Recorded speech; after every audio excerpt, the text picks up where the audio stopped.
नमस्कार। एक बेटा ऐसा भी। माँ, मुझे कुछ महीने के लिए विदेश जाना पड़ रहा है। तेरे रहने का इंतजाम मैंने करा दिया है। तकरीबन 32 साल के अविवाहित डॉक्टर सुदीप ने देर रात घर में घुसते ही कहा, बेटा, तेरा विदेश जाना जरूरी है क्या? माँ की आवाज़ में चिंता और घबराहट झलक रही थी। माँ, मुझे इंग्लैंड जाकर कुछ रिसर्च करनी है। वैसे भी कुछ ही महीनों की तो बात है, सुदीप ने कहा। जैसी तेरी इच्छा, मरी सी आवाज़ में माँ बोली। और छोड़ आया सुदीप अपनी माँ प्रभा देवी को पड़ोस वाले शहर में स्थित एक वृद्धाश्रम में। वृद्धाश्रम में आने पर शुरू में हर बुजुर्ग के चेहरे पर जिंदगी के प्रति हताशा और निराशा साफ झलकती थी, पर प्रभा देवी के चेहरे पर वृद्धाश्रम में आने के बावजूद कोई शिकन तक न थी। एक दिन आश्रम में बैठे कुछ बुजुर्ग आपस में बातें कर रहे थे। उनमें 2-3 महिलाएं भी थीं। उनमें से एक ने कहा, डॉक्टर का कोई सगा संबंधी नहीं था जो अपनी माँ को यहाँ छोड़ गया? तो वहाँ बैठी एक महिला बोली, प्रभा देवी के पति की मौत जवानी में ही हो गई थी। तब सुदीप कुल 4 साल का था। पति की मौत के बाद प्रभा देवी और उसके बेटे को रहने और खाने के लाले पड़ गए। तब किसी भी रिश्तेदार ने उनकी मदद नहीं की। प्रभा देवी ने लोगों के कपड़े सिल कर अपने बेटे को पढ़ाया। बेटा भी पढ़ने में बहुत तेज था, तभी तो वो डॉक्टर बन सका। वृद्धाश्रम में करीब 6 महीने गुजर जाने के बाद एक दिन प्रभा देवी ने आश्रम के संचालक रामकिशन शर्मा जी के ऑफिस के फ़ोन से अपने बेटे के मोबाइल नंबर पर फ़ोन किया और कहा, सुदीप, तुम हिंदुस्तान आ गए हो या अभी इंग्लैंड में ही हो? माँ, अभी तो मैं इंग्लैंड में ही हूँ, सुदीप का जवाब था।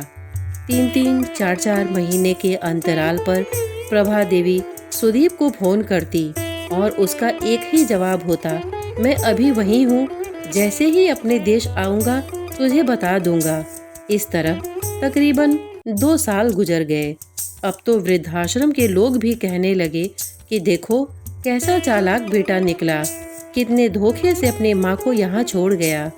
आश्रम के ही किसी बुजुर्ग ने कहा, मुझे तो लगता नहीं कि डॉक्टर विदेश गया होगा, वो तो बुढ़िया से छुटकारा पाना चाह रहा था। तभी किसी और बुजुर्ग ने कहा, मगर वो तो शादीशुदा भी नहीं था। अरे, होगी उसकी कोई गर्लफ्रेंड जिसने कहा होगा, पहले माँ के रहने का अलग इंतजाम करो, तभी मैं तुमसे शादी करूंगी। 2 साल आश्रम में रहने के बाद अब प्रभा देवी को भी अपनी नियति का पता चल गया। बेटे का गम उसे अंदर ही अंदर खाने लगा। वो बुरी तरह टूट गई। 2 साल आश्रम में और रहने के बाद एक दिन प्रभा देवी की मौत हो गई।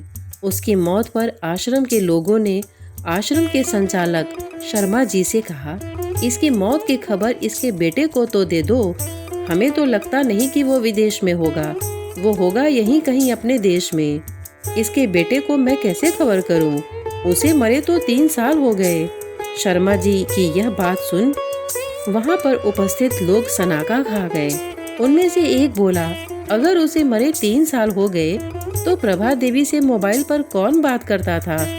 वो मोबाइल तो मेरे पास है जिसमें उसके बेटे की रिकॉर्डेड आवाज है। शर्मा जी बोले, पर ऐसा क्यों? किसी ने पूछा। तब शर्मा जी बोले कि करीब 4 साल पहले जब सुदीप अपनी माँ को यहाँ छोड़ने आया तो उसने मुझसे कहा, शर्मा जी, मुझे ब्लड कैंसर हो गया है और डॉक्टर होने के नाते मैं यह अच्छी तरह जानता हूँ कि इसके आखिरी स्टेज में मुझे बहुत तकलीफ होगी। मेरे मुंह से और मसूड़ों आदि से खून भी आएगा। मेरी यह तकलीफ माँ से देखी ना जा सकेगी। वो तो जीते जी ही मर जाएगी। मुझे तो मरना ही है, पर मैं नहीं चाहता कि मेरे कारण मेरे से पहले मेरी माँ मरे। मेरे मरने के बाद 2 कमरे का हमारा छोटा सा फ्लैट और जो भी घर का सामान आदि है वो मैं आश्रम को दान कर दूंगा। यह दास्तां सुन वहाँ पर उपस्थित सभी लोगों की आंखें झलझला आईं। प्रभा देवी का अंतिम संस्कार आश्रम के ही एक हिस्से में कर दिया गया। उनके अंतिम संस्कार में शर्मा जी ने आश्रम में रहने वाले बुजुर्गों के परिवार वालों को भी बुलाया। माँ बेटे के अनमोल और अटूट प्यार के दास्तान का ही असर था कि कुछ बेटे अपने बूढ़े माँ बाप को वापस अपने घर ले गए।